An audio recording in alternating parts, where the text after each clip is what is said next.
So I think some of the AI stuff, it's fascinating. It's a heck of a time for anybody to be in business.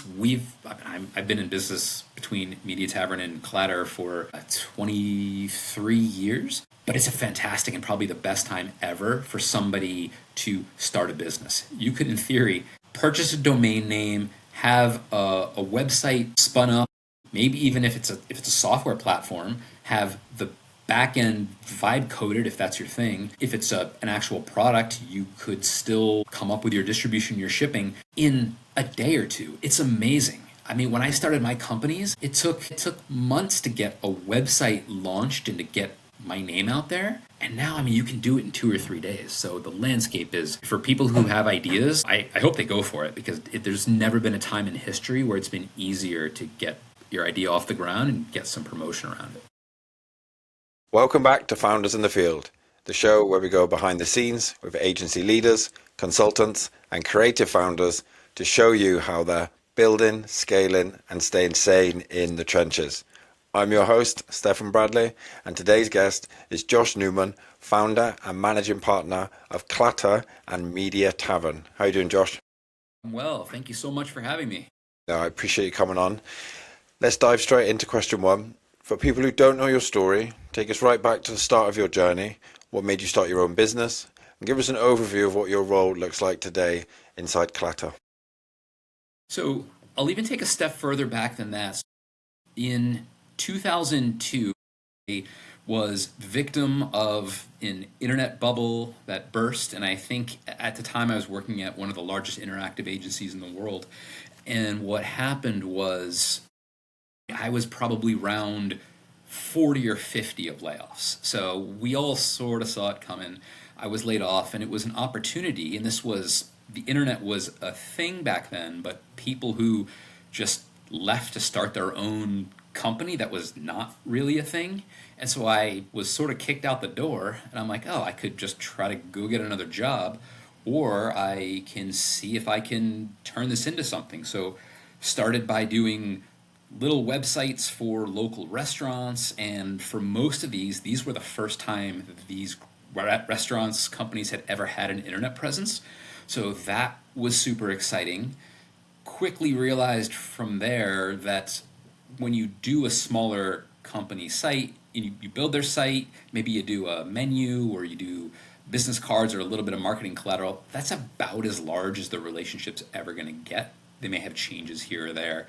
And so quickly realized I wanted to get back to the types of clients that I had spent 4 years working on, some of the largest customers in the world, so like General Motors and AT&T, and I wanted to see if I could get to that level, because once you get in with those companies, the work is just there.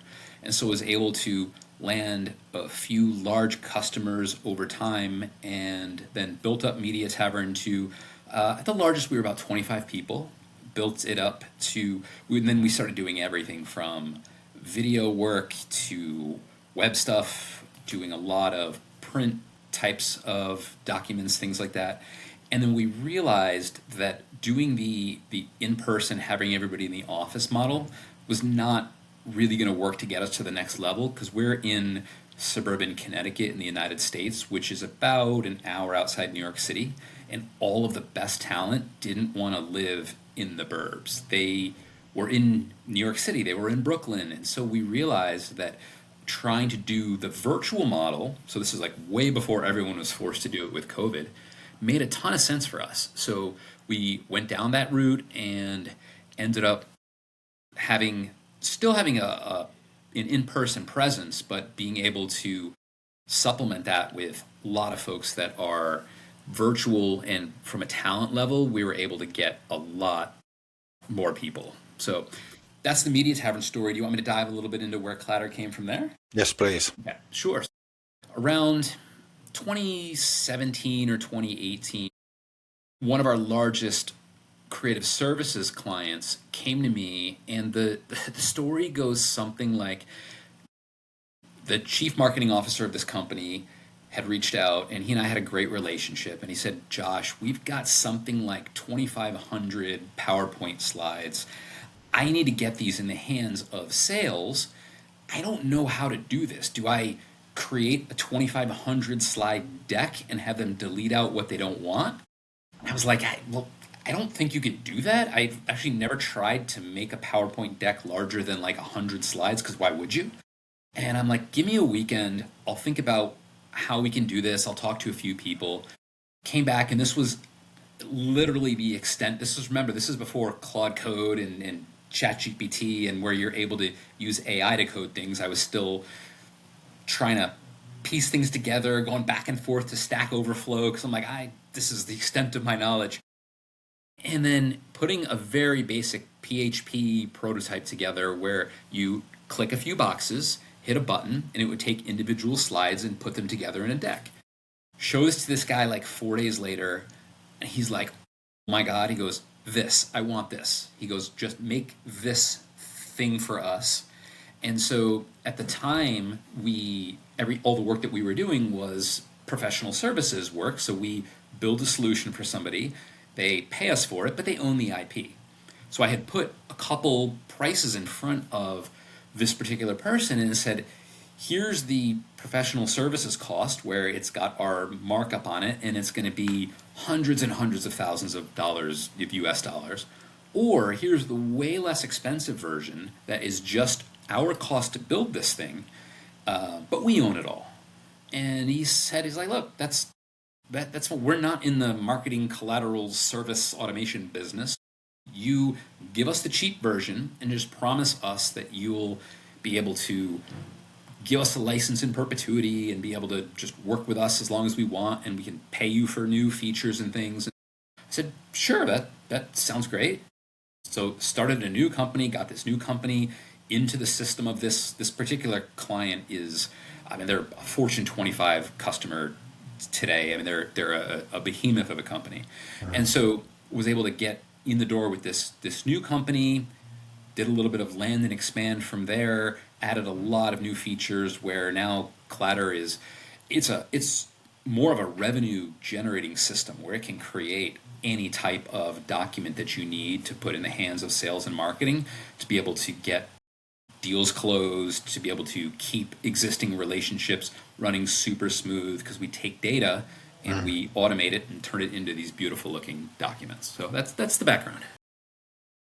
Well, first of all, you were definitely ahead of your time with remote working all the way back then. It's the done thing now, isn't it? Do you know what I mean? But back then, I suppose it probably felt a little alien, do you know what I mean? Because that wasn't the done thing back then. So kudos to you, definitely, for being ahead of the curve there.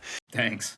So was Clatter then sort of built for, do both companies kind of like feed each other, as in like if a company comes to you and wants more like, the digital marketing sort of background, but if they want to go more like, they just want to rent, sort of have a Clatter space with you, then they would go that route. If they wanted, to sort of, they've already got all the data, they're there, and they just want to put it into your SaaS, and then it sort of spits out marketing and sales material from their own data.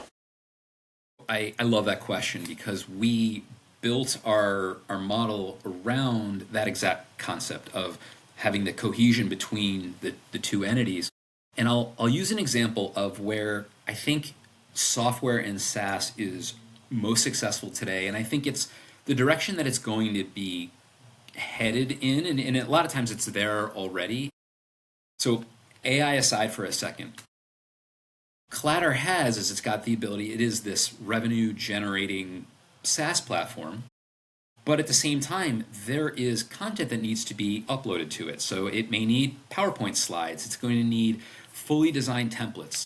So what we do is we'll have the Media Tavern Creative Services team will create the PowerPoint templates for it. In some cases, the PowerPoint slides. In some cases, they'll go in and they'll do a best practices check against what a customer has given us. Because a customer might say, hey, we've got these 300 slides. They look great. We look at them and we're like, yeah, they look okay, but you didn't format masters correctly, or the layouts don't follow PowerPoint best practices. So we'll go in and we'll tinker with that and then get that uploaded. So it is a little bit of the services, but it's the general concept. Let's say you worked with Salesforce or HubSpot. you'll get implementation with whatever packages that you're purchasing, and there'll be somebody from those companies who's going to hold your hand for a little bit just to get you started. But if you've seen, there are companies have to have Salesforce experts either within them or a HubSpot expert who is within your company, or you have to hire a HubSpot agency or a Salesforce agency to be able to help you. We offer, because we saw it as a differentiator, the ability to, you can just use our product. It can be totally self-serve if you've got your own designers and people who know what they're doing. But the majority of our clients want that handholding, where they want to be able to manage a slide or two, but also if they want to create templates for different microsites that they want to spin up to create sales rooms, they may come to us and say, here are the designs for it, use your developers to cut it up and build it. Or they may say, here's what we're thinking, we want to use your designers to be able to help us build the system. So it's the concept of, we're a platform, but we've got the professional services or the creative services on top of that. And that layer is a differentiator for us because you're working with a human who's learning your brand, who understands how all that works, as opposed to just, here are the keys to the car, but we're not going to teach you how to drive it. Mm-hmm. And so your clients that you have for Media Tavern, would you then use Clatter like anyway for them? Like, if you know what I'm saying, it's like to help Media Tavern get a better result, because that's how I'm sort of picturing it now. If I'm working for Media Tavern, or I'm owning Media Tavern, and I have a client comes in and they, I'm doing X, Y, and Z for them, then would you then also use Clatter then to get like marketing material, to get sales decks, all that type of thing for them as well? Yeah, so we have done that. So I would say the majority of it is we'll share the Clatter platform directly with the customers, but there are situations, I think in one customer in particular, where they know about the system, we show them the system, they're like, this is cool, but we are actually so shorthanded and we don't think it's the best use of our time. We're just going to send you the content and tell you a little bit about who our prospect is, and we want you to spin up the microsite for us and send us the URL, and then we'll send it out to the prospects so we can have all the tracking and all the data, and it'll come from us. But we just want you all to build it. So we're certainly never doing anything in secret where it's, we'll tell the client it's going to take 3 days to create this flyer and we're plugging it into Clatter and creating it 15 minutes later. We wouldn't do that, but we do use it on our end because it does make people's jobs easier. Yeah, no, definitely. It makes sense. Do you know what I mean? And yeah, you're feeding both types of people as well. Some people will, it's more like a done for you and more like a done with you, isn't it? Exactly. Yeah. So now we've got a bit of background about how both companies started and yourself, what made you go into your own business. What does your role look like today inside these two businesses? So my role today, it's interesting. I'll do I'll wear a lot of different hats, and I think most founders probably say the same thing. So I can tell you, the last 2 days I've spent both mornings working on product. So working on, what does this particular feature look like? How does it map to our overall business goals, and doing some of that. Whereas other times I'll be doing sales. I'll be where if we've got somebody else who gets a lead that comes my direction, I will grab that lead, and depending on what the lead is, I'll take over from there. And so it is still a lot of founder-led sales. So I'll, again, wear a bunch of different hats. And what's neat about this is every week I'll do my best to sit there and sketch it out on a Sunday night to say, all right, here are the things that I want to accomplish by the end of the week. Sometimes it happens. Sometimes, hopefully more often for good reasons than bad reasons, I'll get to the end of the week and I won't have finished all those things, so they'll get pushed. So it's very unpredictable, but in a way that I love.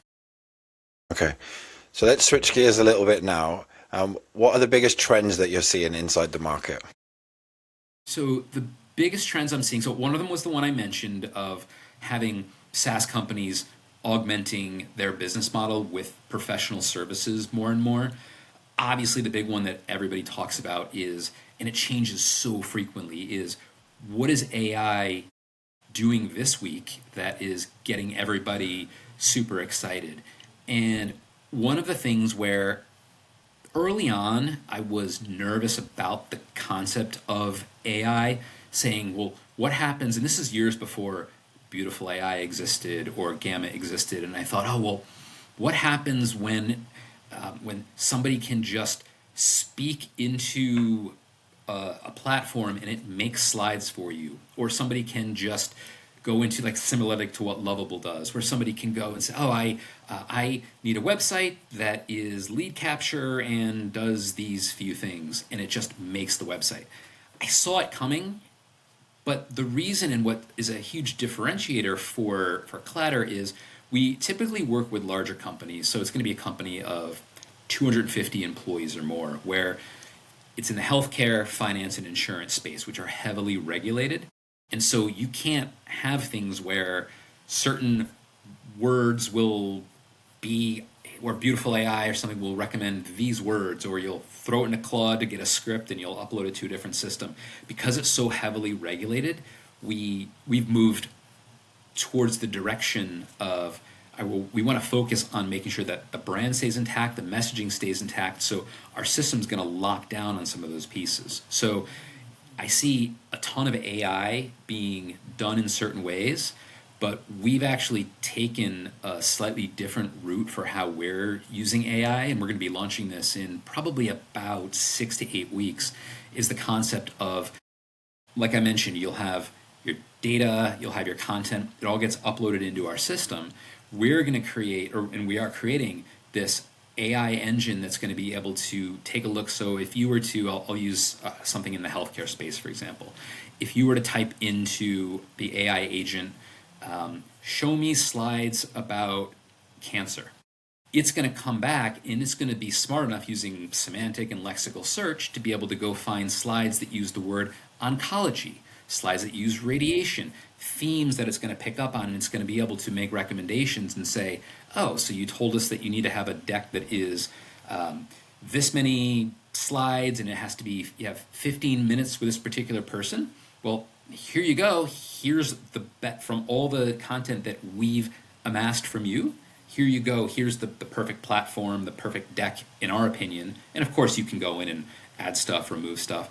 But I think it's using AI. So that, to answer your original question, one of the biggest trends is it's using AI, but in really specific, helpful ways, not just being the next company to come along and say, oh, I'm gonna use AI to create my own custom CRM, or I don't want to use Monday.com anymore because it's too expensive or it's XYZ reason. So I'm just going to use AI and make my own version in Lovable. So I think the trend is using AI in a way that is going to be super helpful and solves a lot of your business problems, and not using AI just because OpenClaw launched some new server solution and we got to go on OpenClaw tomorrow. Just being smart about it. Yeah, no, definitely. And it's like a novelty sort of thing, isn't it? I think a lot of when new things come out and it's like, oh, I can do this, but it's working out what's actually going to move the needle for businesses, what's actually going to make a bigger difference in their business, as opposed to something that's just cool and, handy to be able to do. Have you ever thought, or are you going to, go sort of global with Clatter? Because you've talked about healthcare and things like that. Obviously in America and the UK, for example, they're very different, the healthcare things. But my mum's a nurse, so I feel like what you just said then, she works obviously here in the NHS. I think she would love having something like that. Yeah. So it is in our roadmap right now, and what we can do, and we've done this with certain clients, is the only thing from a technology standpoint that we haven't done yet, and it's on our roadmap, is expanding beyond what I would call the Western character sets to be able to have different language options. Again, because we're so regulated, we don't want to have all this content that's been curated by marketing and gone through legal and procurement and then say, oh, we'll just throw it into Google Translate. It's going to have to be something that follows that same pattern. So it's going to have to be done today. It would have to be done by humans because nothing is perfect yet. It's getting really close, where maybe we're a couple years away from the translation features being able to be so good that a human needs to look it over, or AI does it and then another external AI agent proves that it's right. But I think we're getting close. But in terms of the global piece, we could absolutely service global customers today. It's just our focus, because we do want to limit it a little bit at the beginning, where it's healthcare, insurance, finance in the US and Canada. But if the right opportunity came along, we absolutely could work with global customers. So let's switching gears a little bit now. So what is working well, Josh, and where do you feel slight friction inside Clatter and Media Tavern? I think what's working well is that we've really stuck to what our vision is. So I can actually answer both parts of the question with the same result. We've been able to stick to what our vision has been for really the last 5 years, and we're incredibly close to being able to get there. And of course, it's not something where it's we're just going to be working in secret for 5 years and then come out with this huge explosion.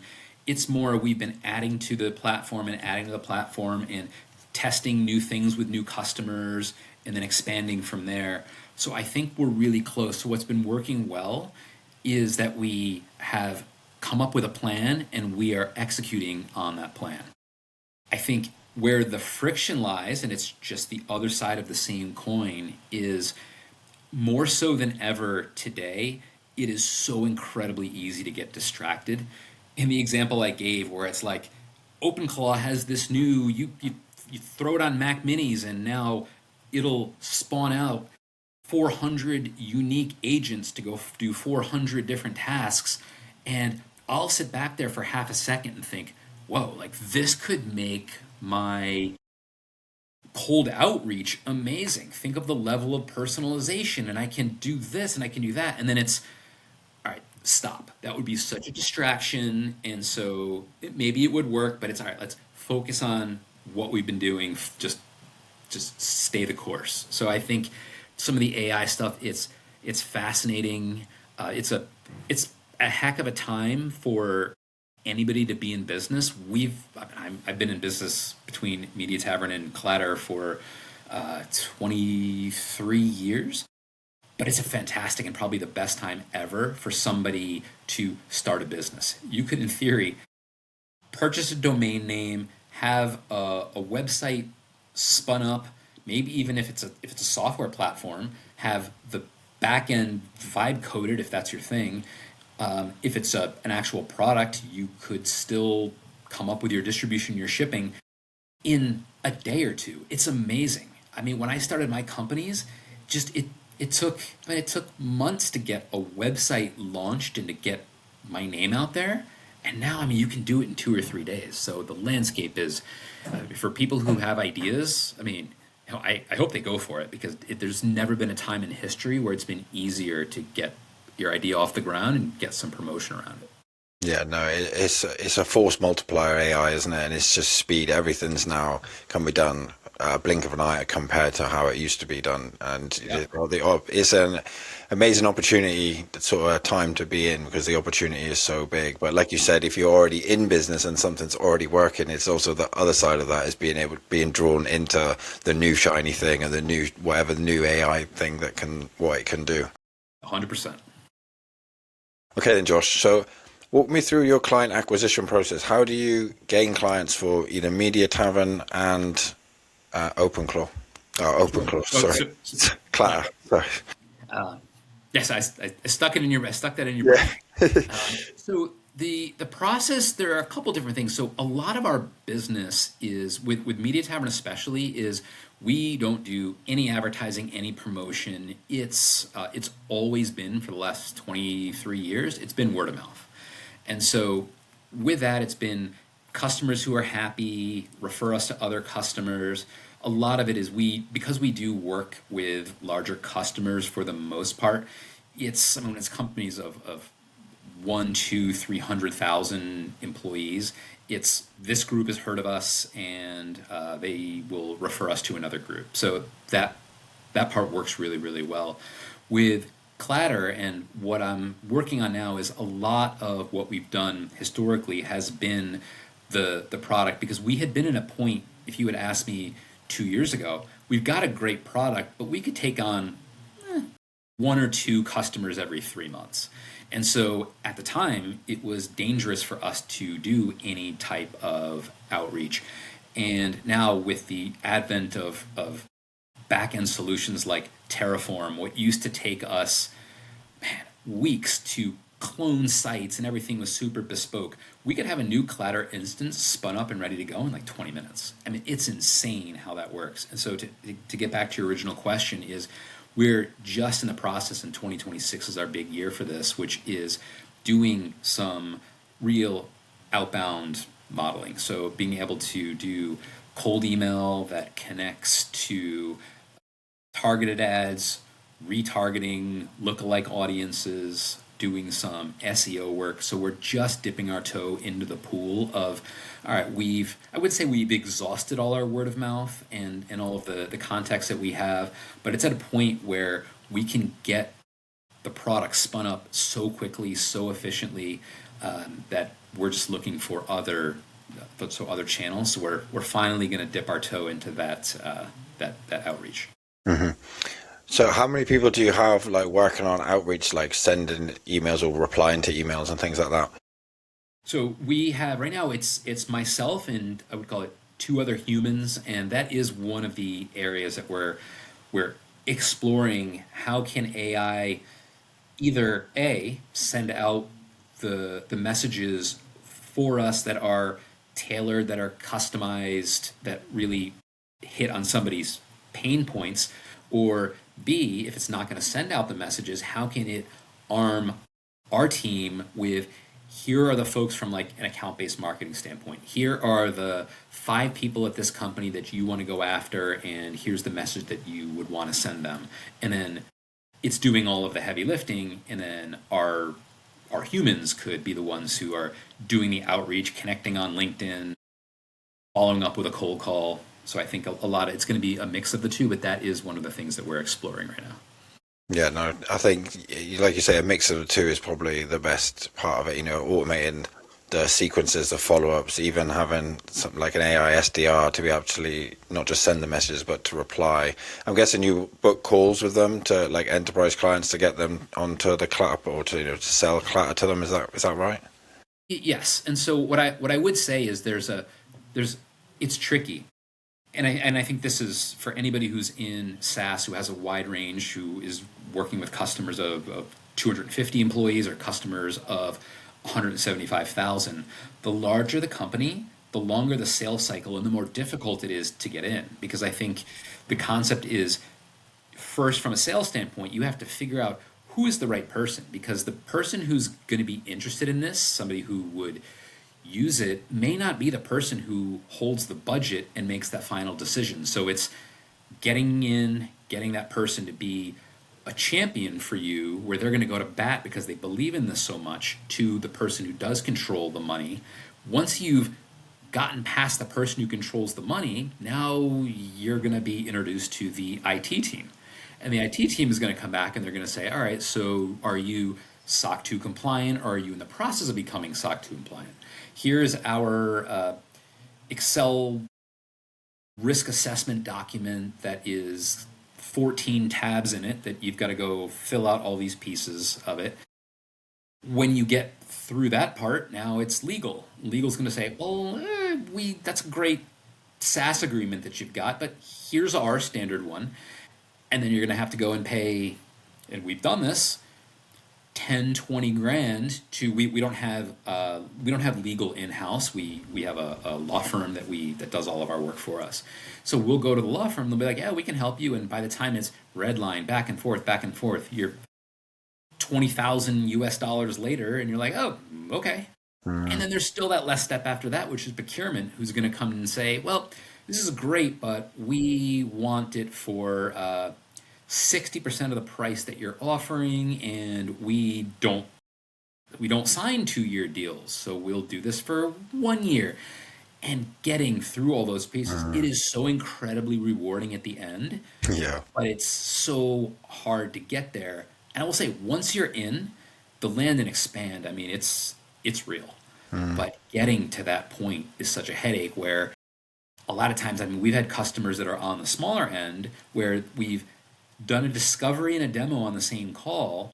And at the end of that call, I've had somebody be like, oh, how much does it cost? We'll get into that. And I'll say, all right, just send me over a contract. I'll sign it. And we just want to get started next week. And that was a company of 200 people. And you're like, wow, it was literally 1% the amount of effort that it took with the larger customer. But there's no land and expand. That's the whole thing. But it's like, wow. And so it always makes you think, it's like, gosh, they're both options have their pros and cons to them. Yeah, definitely. It's more work for the larger corporation, but the upside's a lot more. For sure. Josh, I got two more questions for you. Starting with, where do you want to be in terms of business in the next 12 to 18 months? That's a great question. I would love to. So if you think of let's call it a sales generation or sales revenue stack, you're going to have everything from on the highest level. You'll have your HubSpots and your Salesforce, and then as you go further into it, you may have platforms where you're doing some of your design work in there, like the Adobe Suite or Canva. I would love to be known, and it's going to take some effort to get there, but I would love to be known in that sales stack. I would love to be known as the layer that companies are using and calling on to do the collateral generation. So they have all the data, they have all of the unique information that makes that client, but then also that specific human underneath there. We understand who they are, their pain points. That data is being fed into us, and we're creating those documents, whether it's static ads to grab their attention, or it's a slide deck to try to win the work, or an awareness type deck, all the way through very data-driven, data-heavy documents. We would love to be that layer in the sales revenue cycle that we're known for, being able to be the people who create the documents from the content that it's fed. Household name you want to become. I mean, that's always the dream. Definitely. So Josh, my last question is, if you could fix one thing in your business, what would it be? If you could wave a magic wand and fix one thing in your business, what would it be and why?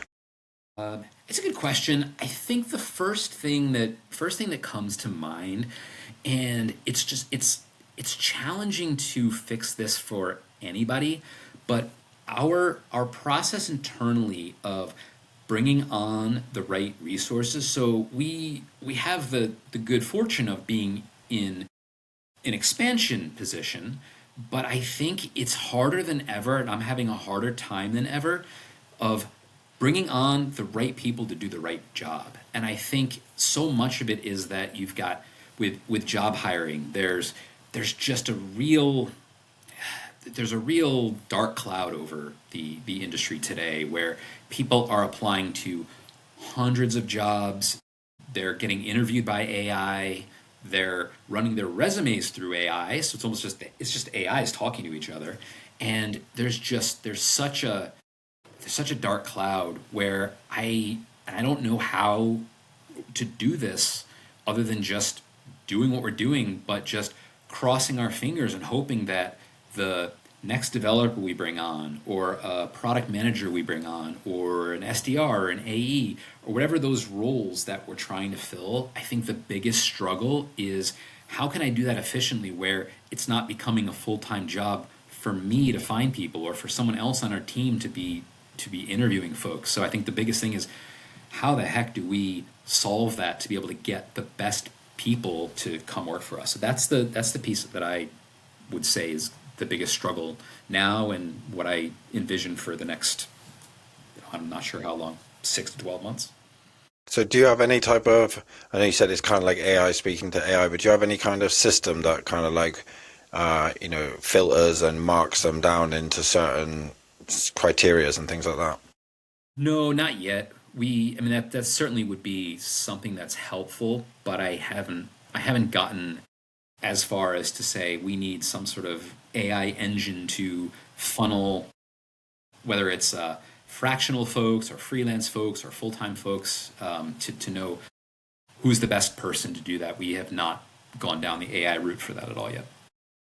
I think having a workflow that could just, that, you know, have some sort of the trigger that comes in and then be able to do, you know, read their obviously CV, but also maybe do some online search as well, all these types of things to try and push it through the different workflows and then filter them into different stages and different, you know, not markets, but different roles that they're looking for as well. Like you said, some CMOs and things like that.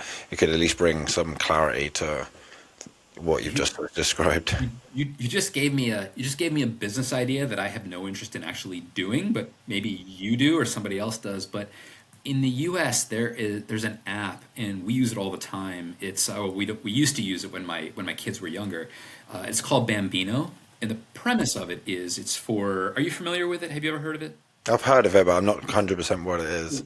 What Bambino does is it's similar to like a care.com concept where it's essentially for babysitting. And so the idea around it is it's an app, and you would either sign, if you've got a teenager who babysits, you would put them on the app. Or if you've got really young kids and you're looking for someone to babysit for you. And so it matches the people.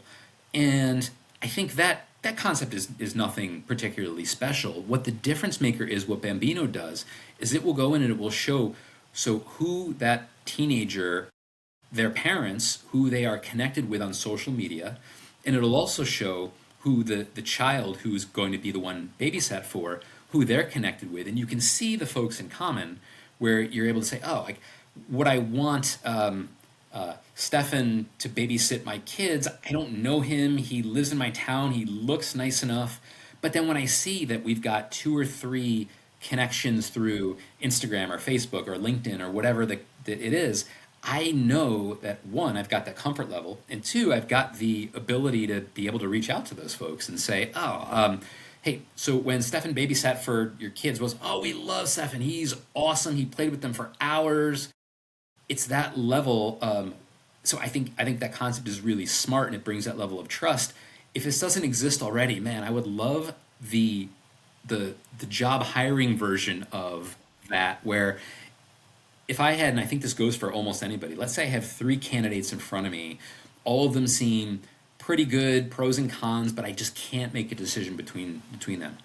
If I saw that one of them was connected to Stefan and 3 of my other friends, or maybe not friends, but people who I respect in the workplace, that person's going to get the job, because it's that. So if that doesn't exist already, maybe you with your AI solution, you build it, and then I'll be a customer.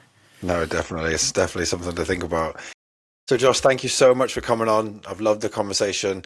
For my viewers and listeners that potentially want to reach out and learn a bit more about Clatter or to work with Media Tavern or both, where can they reach out to you and find you?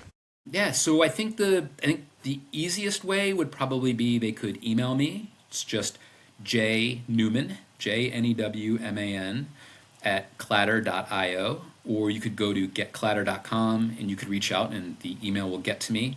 And on LinkedIn, you can just find me. It's sort of a common name, but just Joshua Newman is my specific, I don't know what the beginning of links, like linkedin.com/something/Joshua Newman. You can find me there too.